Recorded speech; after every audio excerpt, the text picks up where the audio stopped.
Alrighty, gang. Here's to nights that turn into mornings and friends that turn into family. Cheers! Happy birthday to you.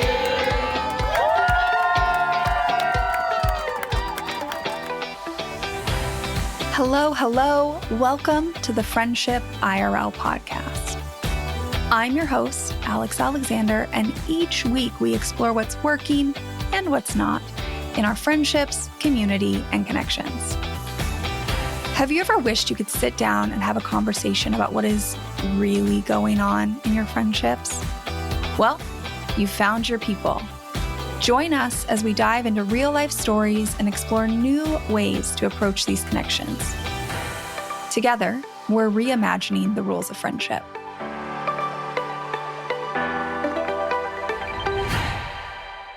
In today's episode, we're continuing our conversation about the art of giving and receiving support.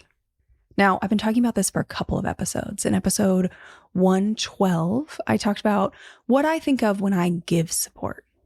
In episode 113, I talked about the hidden costs of being the strong friend, specifically my experience with needing to kind of always be the hero and give the most, but also do it all myself. And in today's episode, we're going to talk about how to receive support. We're going to talk about some of those feelings of hyper-independence and it's okay, I can do it alone. You know what I'm talking about. We've all had that friend where you offer to show up for them, whether it's in a big way or a small way, and you're immediately met with that resistance. That feeling of, no, that's too much. You don't need to do that. And why? Why do we do that? If you've been listening along, we have already covered that we all want to show up. Because on the other end, if something has fallen apart in your friend's life, think of the feeling you have of wishing so badly you could be there, that you could provide the comfort, the safety, the place to sleep, the meal that they need. We all innately want to be there for each other. So that's what we've been doing in these episodes, figuring out how we peel that back and actually make it a reality. Now, today's episode is not a solo episode. I am very, very excited to have Laura Malcolm, the CEO and founder of Give InKind. And I'm not going to go too deep into what Give InKind is because Laura breaks that down for us and tells us the story of how she came up with the idea of creating Give InKind in the episode, but Give InKind is a social support platform. It's linked in the show notes. I would highly, highly suggest you check it out so that you know it is there the next time you need it. It's a place where you can kind of collect everything, whether that is organizing rides, meals, a place to put a GoFundMe, updates. It has so many useful features. In today's episode, we really talk about this idea of accepting, personally, you accepting, me accepting, Laura accepting, this idea that we are worthy of support. That although it feels vulnerable to let people in, it is worth it. And that we need to break these patterns of always wanting to pay for support, always feeling like if somebody supports us, we owe them one. And also, we need to break these patterns of that gut instinct of no, it's too much. So with that, let's dive into today's episode. Hi, Laura. Welcome to the Friendship IRL podcast. Thank you, Alex. I'm really excited to be here. Happy New Year. You're my first recording of 2025. I feel like I got to get back in the groove a little bit. It's been a while since I've had one of these chats. I don't want to tell you that I thought just the other day about how far into Q1 we are already. But oh my gosh, it's the 8th. Yeah, I don't know where the time goes. I feel like this year, for some reason, it took me at least 6 days just to feel like I even had my feet underneath me. So correct. The midweek holiday didn't help. No, it was so rough. But here we are. we're going to talk about this anyway. So I'm just going to say we are recording on January 8th and the world is burning today. So I guess if I have to work, I'm just really, really grateful that we get to have the conversation we're going to have because, as we were just mentioning before we hit record, LA is on fire today. And it feels a little surreal to just be here in our homes doing what we're doing. That is true. I'm glad we're going to talk about Give InKind today and some ways that we think about being able to help in these moments because we do feel helpless. We saw it in, Western North Carolina just a few months ago, and today is hard. I have a big piece of my heart in Los Angeles and in the areas that are burning down and beautiful, beautiful part of this country that is hurting today. Well, I'm sending love to all of your people. I know I was checking in with people this morning. I've been watching the apps that are tracking where the fire is going. Yeah, I got some people that are pretty close to that evacuation line too, and we're sending them love. You are the founder and CEO of Give InKind, which is an online platform to provide support to people. It's kind of a one-stop shop. And that's my quick summary. But can you tell people a little bit more about Give InKind? Yeah, absolutely. So Give InKind is that place that organizes support for our loved ones. And it really started because we're not always close to our people, just like I'm sitting here today wondering how I'm going to be able to help my loved ones in Southern California. We wanted to create a place that was a more modern way of helping when we're far away. And so the way that we would all show up for our people IRL, once upon a time, we don't live that way anymore and our communities are scattered. And so Give InKind allows people to share the types of help that are needed in good times and in bad and bring communities around to offer that support in a myriad of different ways. So many ways.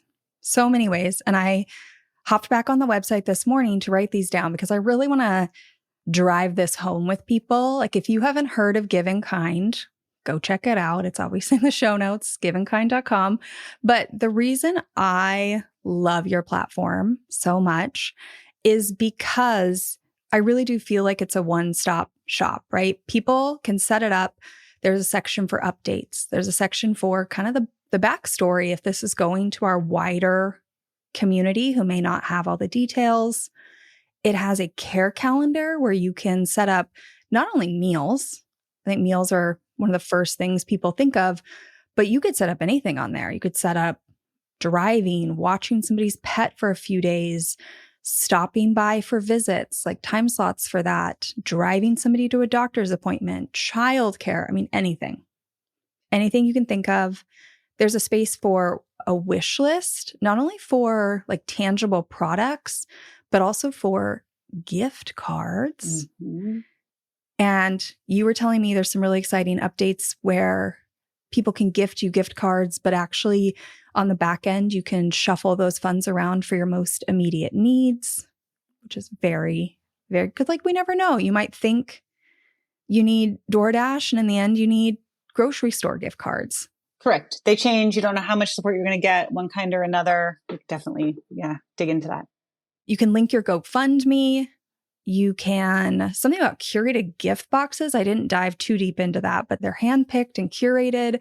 And then my personal favorite, something that really stood out to me on there, is that the recipient can input their communication preferences. Do you want to receive text messages? Can people stop by? That in and of itself, just having one place to shift that for people to go. Like when I say this is a one-stop shop, I really mean it for anybody who's listening. What inspired you to create Give InKind? So my need for Give InKind started in 2013. My husband and I lost our first child just before birth and was living and working just outside of that evacuation zone in Los Angeles right now. My coworker set up a meal train for me and I was not familiar with a meal train. I hadn't used one, didn't know the platform. And what a beautiful concept, right? Of being able to have this outpouring of support in a critical, challenging time, which is we needed in those moments, right? You might not need money. We were a couple, we both worked, but I wasn't going to feed us, right? We weren't feeding ourselves. If somebody wasn't showing up with food at our doorstep, we were not going to eat or a gift to somewhere.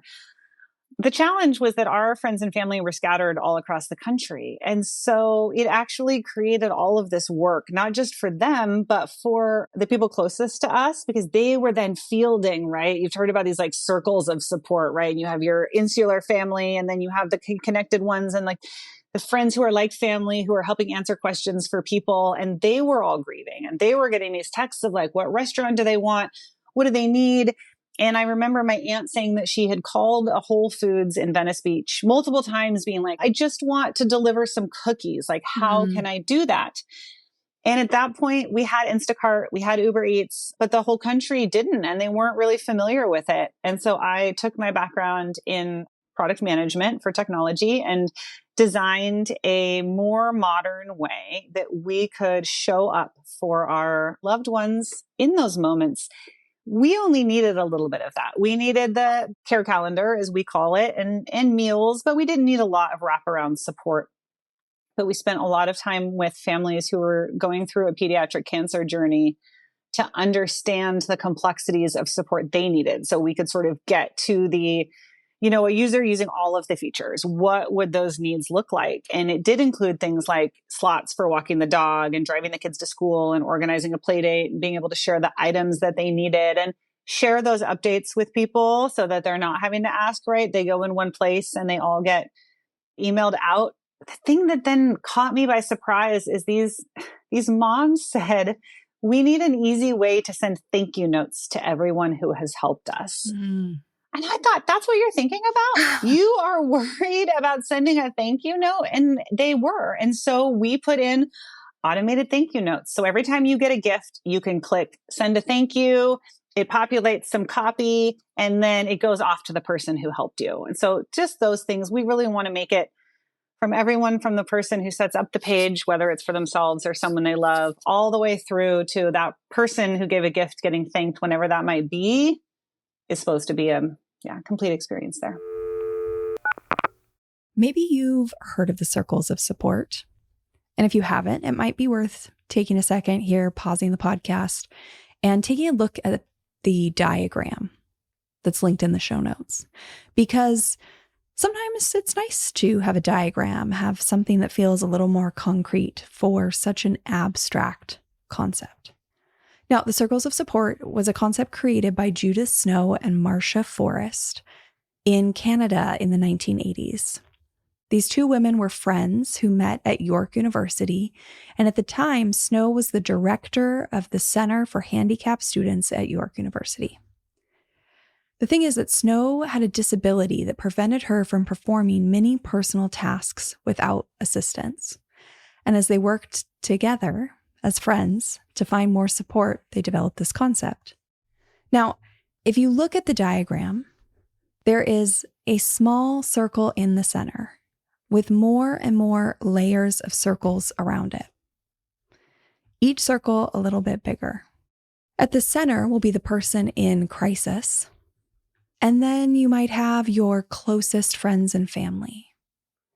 And outside of that, you have your good friends and maybe extended family. Then you might have your formal communities in the next circle out. And on the very, very outside, you might have bystanders or onlookers or first responders. And the idea here is that the person in crisis in the center can ask for support to any person in a circle outside. But if you're, say, in that good friend circle, you're the third circle out, you can ask for support from anybody in the bigger, wider circles, but you don't want to ask anybody on the inner circles. You want to provide support, provide comfort in. And it's a good way to just think of where you fall, because even if something's happening with your friend and you're not in one of those immediate circles, you might have feelings about it, right? You're sad that they were in an accident, but you don't want to dump that on them, right? They're in crisis. So it gives a good sense of who to dump on, somebody further out in the circle. I hope I did a good job of explaining that, but if I didn't, it's a pretty straightforward diagram. So go give it a click and introduce that concept to your life. What a beautiful story.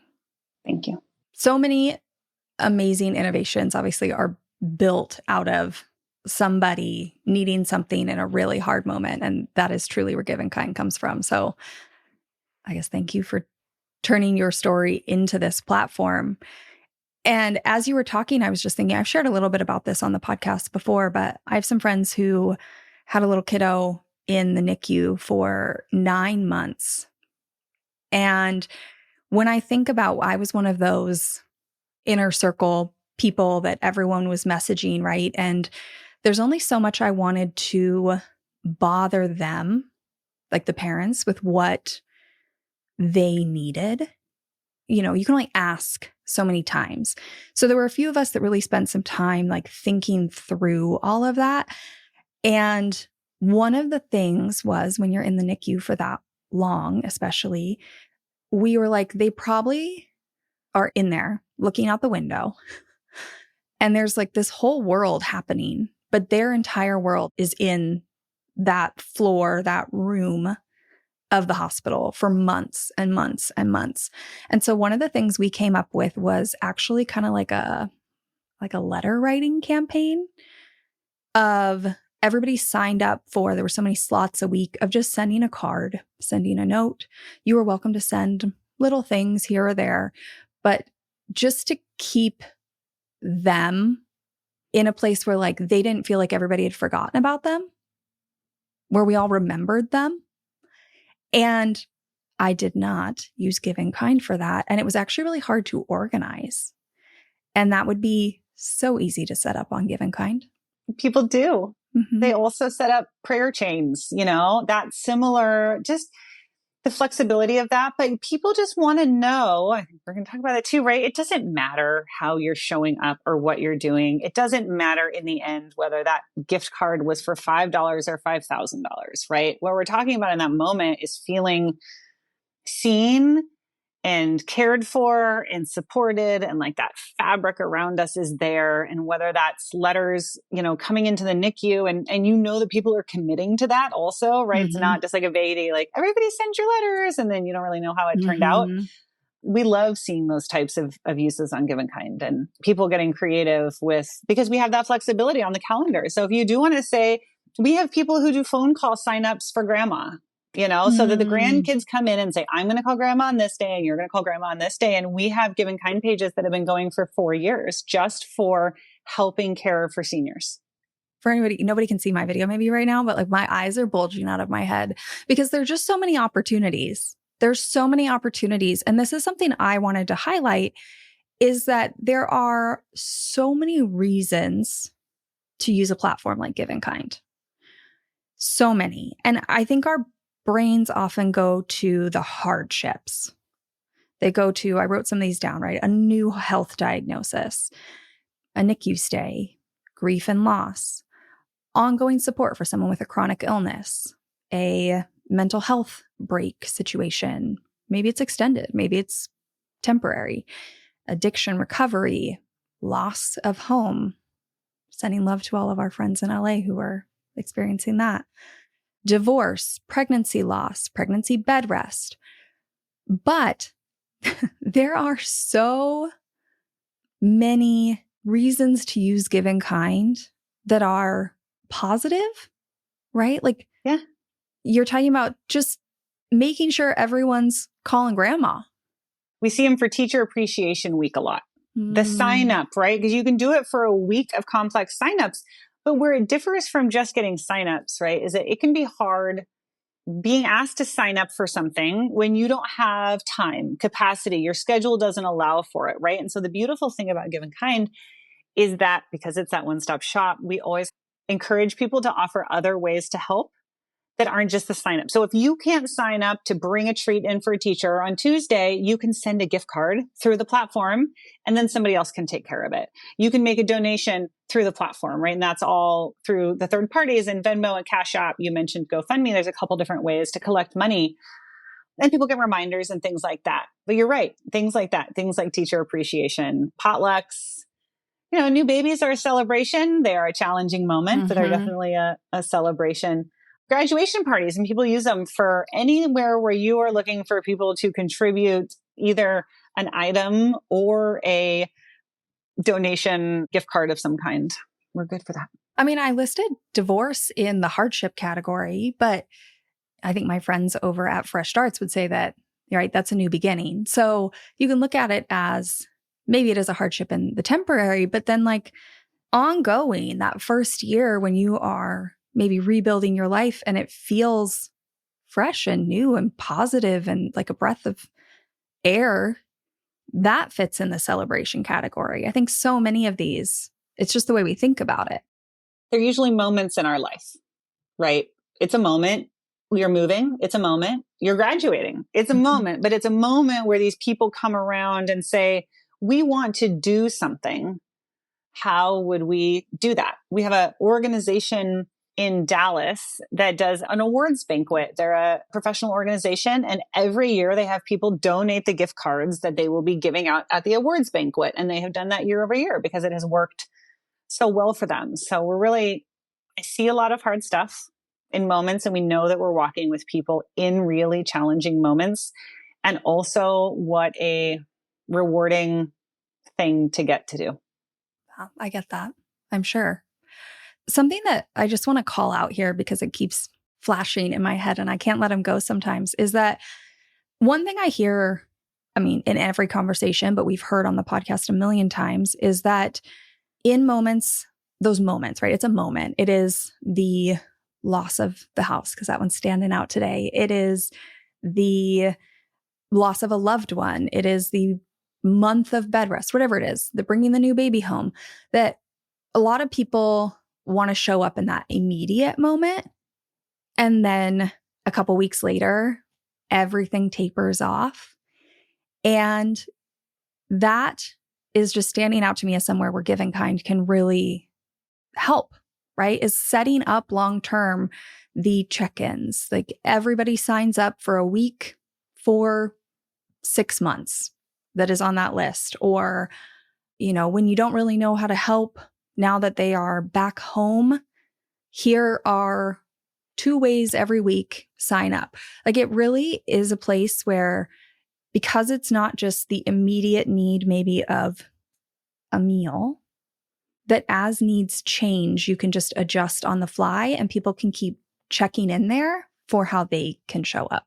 Yeah, I agree. We send some emails later after you've signed up, like, hey, now would be a good time to check back in with that person. But encouraging people to set those up, right? I think we know that people struggle with asking for and receiving help.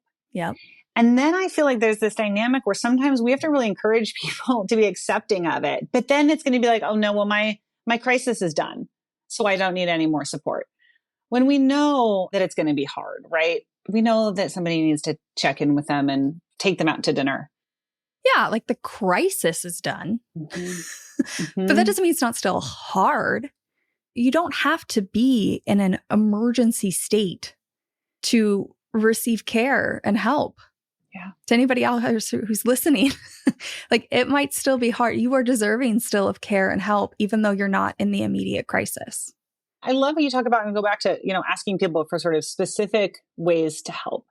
I had a user come into our chat support the other day and they needed some help with a gift card. And, it came out that they had just lost a young child. And I'm, of course, offering myself as a resource, from personal experience. And he was saying that it's just also overwhelming. And they were trying to get access to this one gift card that they could use to pay for stuff. And, there was so much, and he was having to deal with the funeral home, and his wife was really sick, and there was all this stuff. And I said, I can see here that your coworkers set up this page for you. Do you have a good circle of people? He said, yeah, I have people who want to help. I said, great. So what you're going to do is you're going to take the first one. You're going to ask them to call the funeral home, and they're going to help get the paperwork that you need because you're having trouble connecting it. Oh, are you sure they're going to want to do that? I said, but that's what this is that where we have a disconnect, right? Is that you have all of these people who are hurting because they can't help you. They want to do anything. They wish that somebody would tell them what they could do to help you in that moment. And then you have people sitting feeling alone, going, we can't ask for help. We are struggling. We are up to our necks. We don't know if anyone will want to help. We don't know how to tell them what to do. And in between that space is all those opportunities for connection, right? Yeah. I mean, it's hard because it's like, how do we break out of that pattern? How do we allow that? Something that came to mind when you're talking about that is I've told this to a variety of friends after they have a new baby, and maybe somebody set up the meal train, maybe somebody offered to stop by and bring coffee or to clean their house or whatnot. And I've had some friends say, there are things I couldn't even imagine that I would want to ask somebody for help with. And something I've suggested to people before is like, okay, create a note on your phone where you just write down things as they come to mind and share that note with some of your people. Because if you're an iPhone user, sorry to all my Android people, I'm sure that there's a way to make this work, then they just get a notification. Now, the good news is you don't need to use a note. You can just use it Give InKind for this. But I think that the things that are in your brain, it could be go get gas in my car so that I don't have to worry about doing that. It could be pick up that online order. It could be, can somebody give my dog a bath? And the hope would be that people can open this up if they have a few minutes, think to themselves like, oh, well, I was already going to that area. I can pick that up. Or I live 2 doors down. I can go put gas in their car really fast. Like if you just put it out there, I think everyone would be shocked by how people will show up for you. I think those are skills that we need to practice in our everyday life. And then we will get even better at doing it in crisis. But think about I'm trying to get a lot better about it, certainly with some of my parent friends, and acknowledging that we're all holding on by a string. And so we're going to ask people, right? Like if you're coming to my house for dinner and I am out of a crucial item, I'm going to call you and ask you to bring it, instead of feeling like, oh shoot, now I have to figure out how to get to the store because I have to show my friend, I have to do this thing. It's like, let's just ask our friends for the thing. Let's ask them to pick our kids up from school if we're going to be stuck in an appointment. And I think that by doing many more of those community village-like actions, those are muscles that we have to flex. And I think that is where we're getting caught up. Absolutely. Like it is a muscle. I've talked about this on the podcast before, is that it is harder, I think, in a lot of ways in the moment of crisis because you feel so vulnerable, right? Let's say you have a new diagnosis. Now you have to let somebody in your house maybe to help you, and you haven't showered in days and everything's a mess. And if you don't have that muscle, you have to be even more desperate to let someone help you than if you've developed it over time. And I don't know if I've talked about this on the podcast, but I've given some speeches about it, which is that the interesting thing is if we don't develop that muscle, right? I mean, I already kind of said this. Then the moment you have to develop it is in the moment of crisis. And let me tell you from personal experience, that is the worst moment to have to develop it. It's so hard on top of all the other hard stuff you're doing. But the other thing is, I think that most people don't realize how much they are struggling in their day-to-day unnecessarily. Like you say that we're hanging on by a thread, and I think most people would agree with you. But the thing is, I don't think a lot of people can pinpoint why. I think part of that is because we compare ourselves to other people. Probably. And how much worse they might have it. They might have it, but also people could say like, oh, well, they have it all together. Right. And you don't know. You don't know. An example of this that I have used, and this is like a simple example when I give these speeches, is that I was gone for a weekend, 2 days. And a package was delivered a week earlier than I expected. And when it was delivered, we lived on a very busy street at this time. You don't really want to necessarily leave your packages just like sitting on your front porch on a main street for days at a time. There was no like real protection from view or anything like that. And this isn't a big deal. Like it's just a package. But when that happened, I immediately thought to myself, like, why didn't I stop the mail? I am so dumb, irresponsible. Like this is all my fault because I couldn't just do the simple task of stopping the mail for a package that wasn't even supposed to come for another week, mind you. And that's just like a silly one. And then, sorry, I'm going to add to this. Then I did text our neighbor because I had her phone number. And I said, hey, this package was delivered, but I felt bad because I had to do this like a month before. So then I'm like, oh, I should have known better, right? And if it gets stolen, that's my fault. Like we're out a couple $100s, but it is what it is. And I'm like trying to decide if I am going to text her and just ask her to walk, 50 feet to get this package. I know she's home. Or if I'm going to risk being out a couple $100s.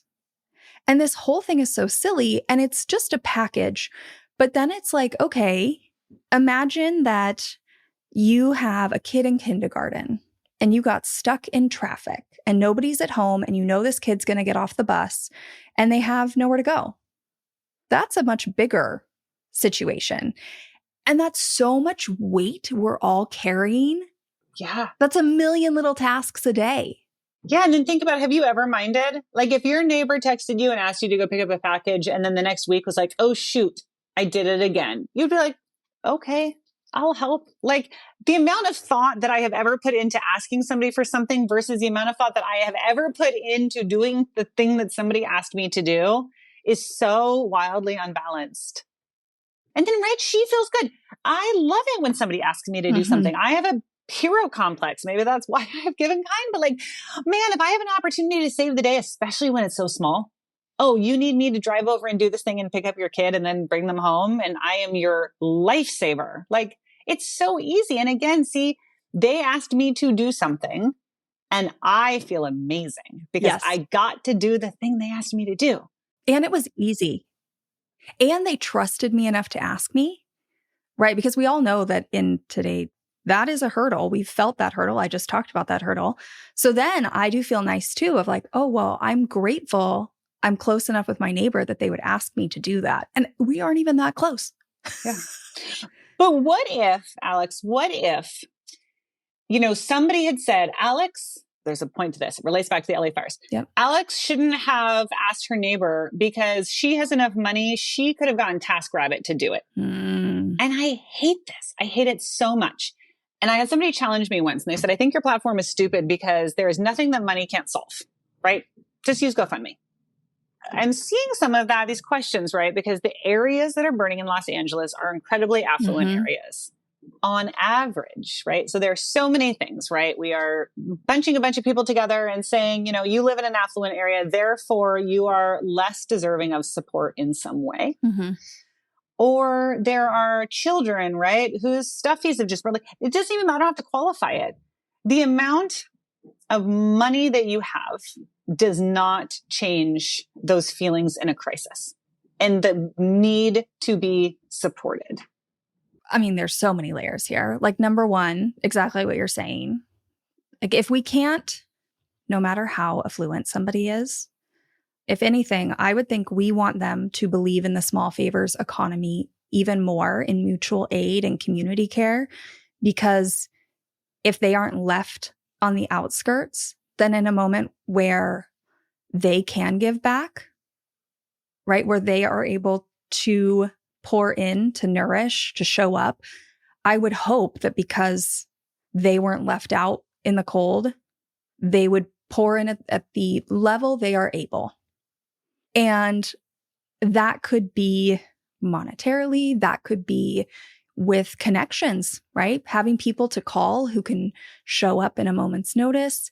That could be by hiring someone to help you. Like, if we leave people out and say only these people are deserving, the point is to bring everyone together, for everyone to show up for everyone to care enough to show up for everyone. Yeah, one of Give InKind's core values is no one is more or less deserving of support.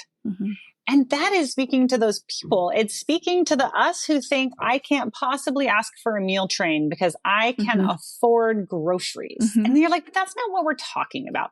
We are talking about somebody getting you a meal. Like, yes, it's the act, right? is that active connection. And I think that that's one of the reasons that we don't ask for help enough like we should, right? Is because we think, okay, I might have just had a new baby, but gosh, my friend just had her third baby while undergoing cancer treatment. So therefore, I can't get support from my community because I don't deserve it as much as this other person. And that, just like you were saying, right? We have to get into a society of that mutual aid. Like, it doesn't matter. I don't care how much money you have if you ask me to bring your trash cans into the house because you're out of town. Well, and I mean, there's a whole piece of this here. It's like, if the expectation is that everyone just pays for care and that's all you do, it's not even about the money. It's not even about the money, right? The person that has enough money to pay someone to bring in their trash cans, they may not actually even need somebody to bring in their trash cans. Maybe they do, maybe they don't. But maybe they just need somebody to walk by and wave in their Ring camera to know they're not alone. And somebody's deserving of that. And that has nothing to do with money. Yes. And in all of those moments, you are more or less capable, right? It is. It doesn't, you have all the money in the world. If you are hurting and grieving or sick and on your couch trying to care for, like, there's a million situations where I need any number of things and money is way down here. Yeah. And a whole bunch of the things that we have on Give InKind are stacked above it. Yeah. When I think about like community or those simpler connections, there's such a big piece of just our deep need for belonging and being able to be in spaces where you feel like I belong here. And if we're looking at, like, say, our community or our neighbors, if nobody shows up to care for you, right, and you don't feel like you belong, then every time you walk out of your house, you're a little on edge, you're a little anxious, it's hard to exist that way. Purely, like, at the end of the day, I think that is such a core piece of the community, is just like the safety of feeling like you belong here. And part of that is people interacting with you. And like, people deserve that. At a bare minimum, we all deserve that. I agree.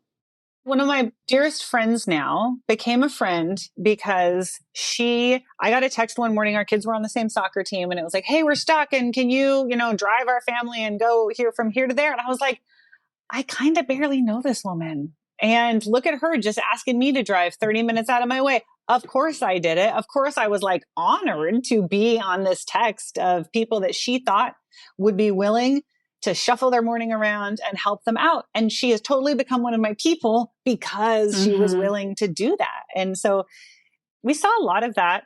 We were talking about that earlier, right? In the pandemic, like, there was a real focus on neighbors helping neighbors. And I think some of it has stuck around, but I wish that we could keep some of those great things going where we checked on our elderly people and we made soup for people. And like, there were some beautiful moments. Yeah, there were a lot of beautiful moments.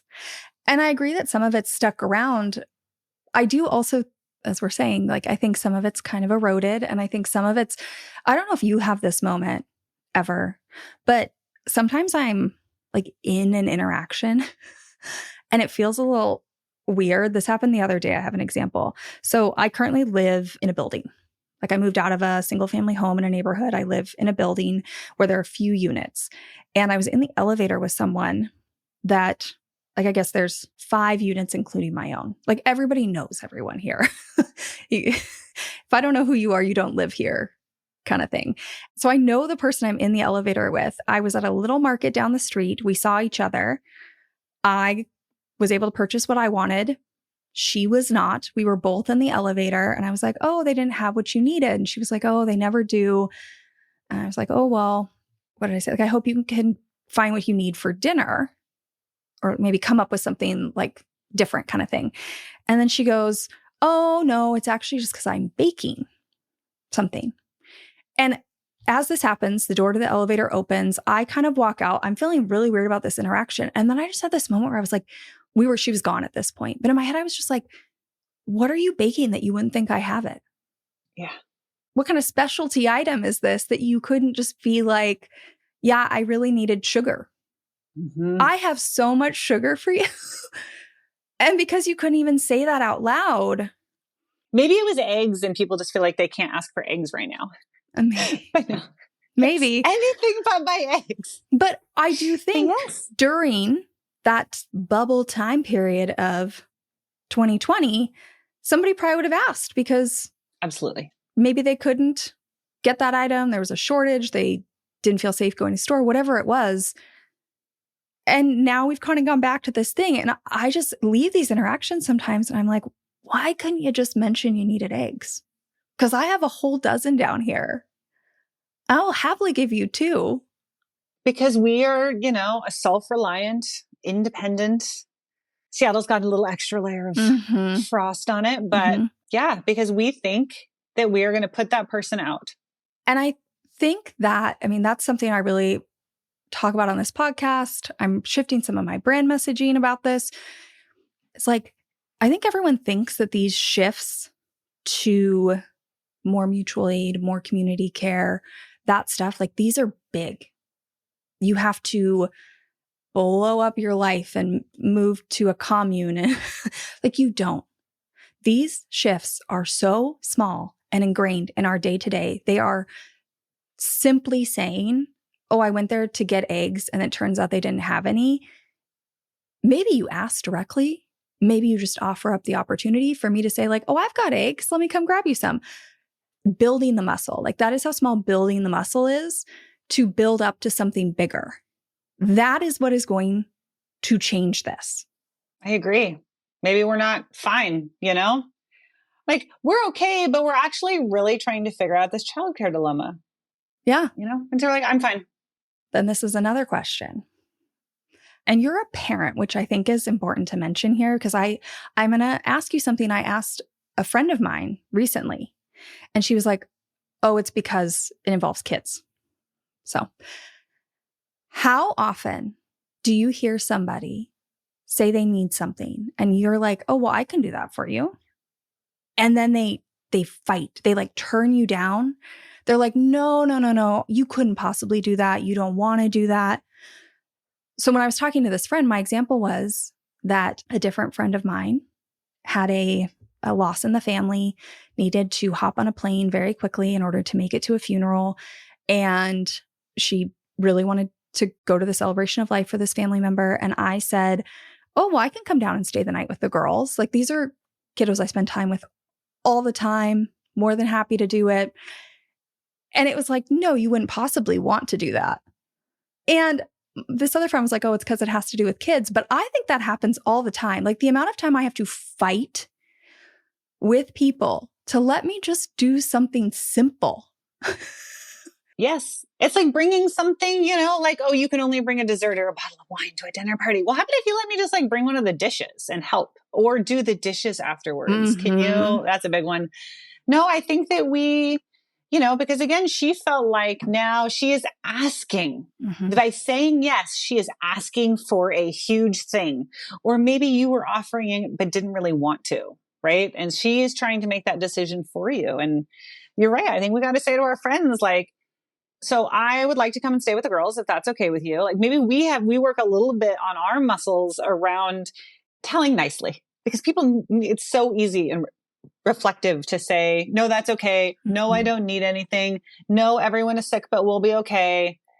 And that's why we tell people too, that if somebody says, I don't need anything, somebody just died, it's too crazy, right? That you can do the like, so at 2:00, I am going to drop a bag of groceries on your doorstep. Here are the things that I'm going to buy.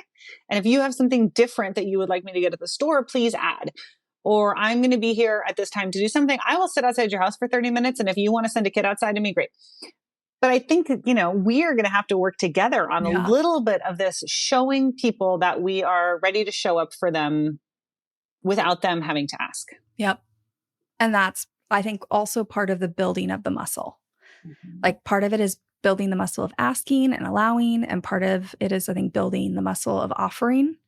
Right? I mean, I'm hoping that this is like a culture shift in my lifetime. So anybody who's listening to us, to this, who believes in this, like, I think you're an early adopter to this shift. And I get a lot of pushback from people be like, well, it's so hard. I'm like, I know that it is hard to make this shift. But it wasn't, it didn't used to be, right? And so we made a shift into this hyper insular, my immediate family, and we do things. And I mean, I lived in the country when I was growing up and we had a literal barn raising. Like people come and they all lift up the top of the barn and put it on top. And like, that's how it goes. But that concept is so unique. We would never ask our friends to come help us unpack our house. Whereas like, I would love to come and sit in your kitchen and help you think about where everything should go. And then I don't mind unpacking one bit. Also as adults, right? Like we don't ask our friends to help us move. Pizza and beer isn't good enough. Like we wouldn't do that. And so maybe also, is it also age? Because you're not gonna be like, hey, can I ride with you? Enough. We should though, right? We should think about, can I get a ride with you? I mean, so much of the giving and asking of support has to do with vulnerability. And I mean, this is a whole other podcast episodes. I've done these. I'll find them. I'll put them in the little, when I drop into these episodes. But like there's vulnerability in having someone in your car and in picking someone up, right? There's knowing where they live now. There's how your car may or may not look on the inside. There is, what do we talk about now that we're stuck in this car? There's navigating, maybe leaving the place at the same time and having to be vocal if you're ready to go and like asking for that. There's a lot of vulnerability in these small actions. And vulnerability, I believe, is currently really sold to us as like sitting and talking and sharing. There's way less focus on the vulnerability in action and in experiencing things together. And I have had luck talking to people about it this way and them realizing like it's going to be uncomfortable, but you are building vulnerability with this person. You are strengthening this relationship and you may not share a single like deep thought or detail about your life. And yet it is still building deep connection in your relationship just by giving each other a ride. I agree. It's it's not being afraid to show up empty-handed to your friend's house because either you were going to be incredibly late and stressed out or you were just going to show up. And I think sometimes that's okay to just show up and go, I didn't have the capacity to bring the thing. Yeah. So I'm here. Yeah. And I will never mind, right? We have to think so much more about what that other person, like stop twisting what other people are going to be thinking in response. Let's just think what we would think because I would not be put out and I would not mind. I had a conversation with a friend about this. I've talked about this on here. We went on a 12-day road trip together. It was so much fun. But we had a whole conversation on maybe like day 6 about kind of like how the road trip was going. We both felt like it was going really well. Not that we were that worried about it, but like, wow, we were doing great. And one of the things that we kind of landed on, because it was a road trip, we had a lot of car talking time, was that we really trusted each other's yeses. That when one of us said, yeah, we're okay with that, we didn't second guess it. We didn't believe that they were lying just to make us happy. Like we trusted the yeses. And I've been trying to bring that into all my relationships, like really pay attention to trusting the yeses recently. Yeah, I think we have to take people for their word. Yeah.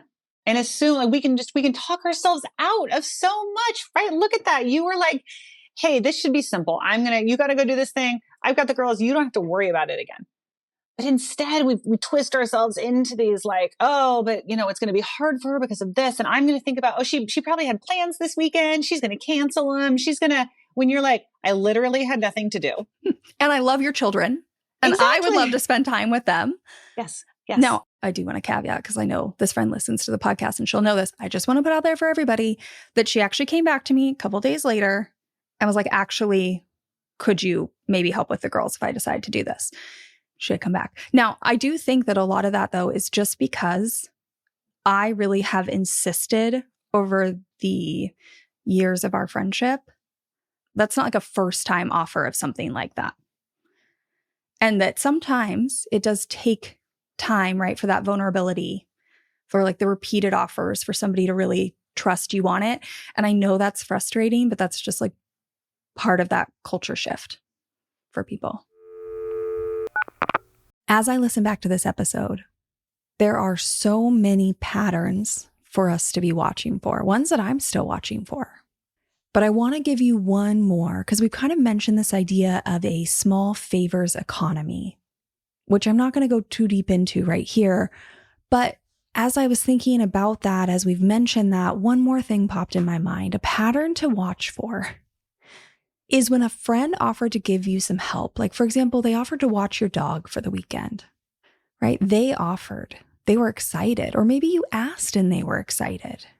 They love dogs. They're so excited to get to snuggle with your dog all weekend. And then you come home and you say thank you. And there's this thing that happens that just kind of spoils it all, right? Where we were partaking in the small favors economy and we were happy about that. And then this moment happens. And the moment is the moment where you try and pay your friend for something that they were very excited to do. And this could be for anything. It could be for giving you a ride or lending you a hand or fixing something. So next time that happens, pay attention. Let people help you. It is. And with all behavioral changes, right, it's not going to be a switch. I remind myself this all the time, being the parent of young children, right? We're looking for small behavioral shifts that show that we're moving in the right direction. So I realized that I just saw someone, I was telling her, oh, we got an au pair in the house because we tried to travel for 2 days and it was just a nightmare and I didn't have any help and we're trying to figure out stuff. And she said, why didn't you just drop your kids at my house? So see, I am as much as I can sit here and talk and do the actions and do all this stuff. When it came to the moment, I didn't think beyond hyper independence. So yeah, muscles, build them up, practice. Yeah. And like you're saying, we are not saying we are some expert at this at all. I catch myself all the time. And I am just constantly trying to build that muscle. I think I'm much better at receiving now than I was years ago.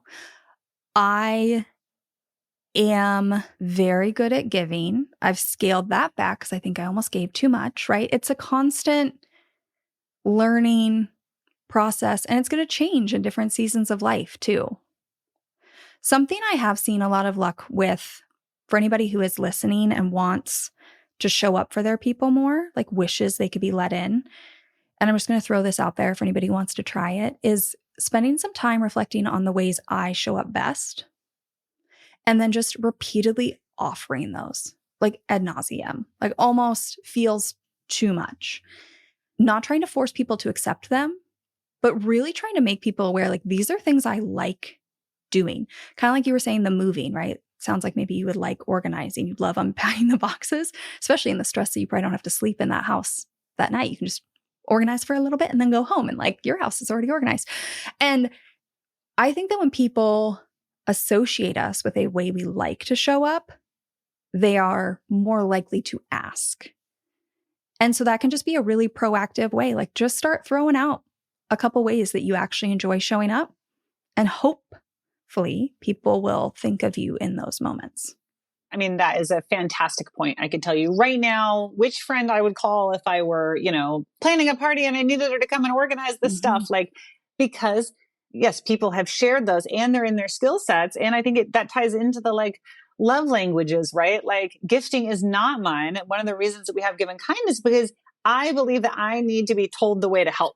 Right. And I will happy to give money, but I don't want to have to think about it. I want to go find the perfect thing. I want you to tell me this is what I need, because that is not my love language, but acts of service sure is. So I like to be given that way to help. And then I end up with people texting me for help who, I must have just given off acts of service vibes. Yeah. And that's great, because hopefully it aligns and you have capacity and it feels good to do that, right? We're pouring in to that, the bank, I guess, the mutual aid, the reciprocity, the web. We're strengthening all those connections. Like, that's the way I think of it. I agree. Laura, this has been an amazing conversation. If you were going to leave people with kind of like any one thing other than how amazing Give InKind is and that they should go check it out, but just something from this conversation maybe that really stood out for you. It's the putting yourself out there on both sides, right? It is uncomfortable even to go to someone and say, hey, can I organize this support for you? We can talk about that again another time, right? There's all the stuff that comes with that.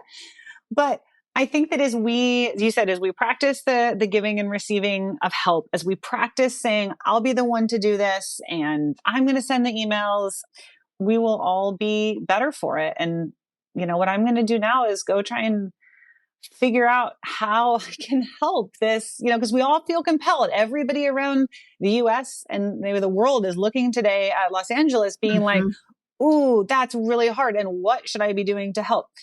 So I think if we can make it easier for people to find the answers to that question, like by putting it out there ourselves, then, it just makes it really easy, as you said, to keep strengthening those webs of connection. Yeah. And our conversation was so good that I briefly blacked out on what's happening in the world, but that is where our brain's going to go immediately, right? Like how badly we want to show up for all the people hurting down in LA right now. So, and it's not the last, unfortunately, we think about this repeatedly.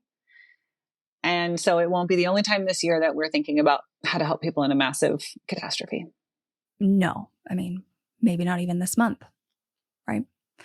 Unfortunately. So thank you so much for the work you do and for being inspired to take your life experiences and create Give InKind. I'm just really grateful that this exists. People need it. Thank you. And thank you for emphasizing friendship and connection. It's such a missing part that I think that talking about it and letting people know why our community matters and how to show up for people is what's going to carry us through. I agree. Thanks, Laura. Thanks.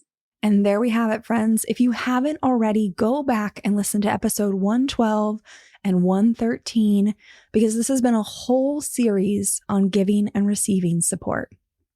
Now, I know that there are so many more problems or situations, scenarios that you might have where you're like, Alex, how do I give or receive support in this situation? And if that's the case, send me a message. Send me a message, because I might have it already in the archives of the podcast. It might be buried in the blog. And if it's not, I'll get in the queue. We'll make a podcast episode about it. So let me know what scenarios you wish I would cover. And with that, I'll see you next week. Thank you for listening to this episode of Friendship IRL. I am so honored to have these conversations with you, but don't let the chat die here. Send me a voice message. I created a special website just to chat with you. You can find it at alex.chat. You can also find me on Instagram. My handle at it's Alex Alexander, or go ahead and leave a review wherever you prefer to listen to podcasts. Now, if you want to take this conversation a step further, send this episode to a friend. Tell them you found it interesting, and use what we just talked about as a conversation starter the next time you and your friend hang out. No need for a teary goodbye. I'll be back with a new episode next week.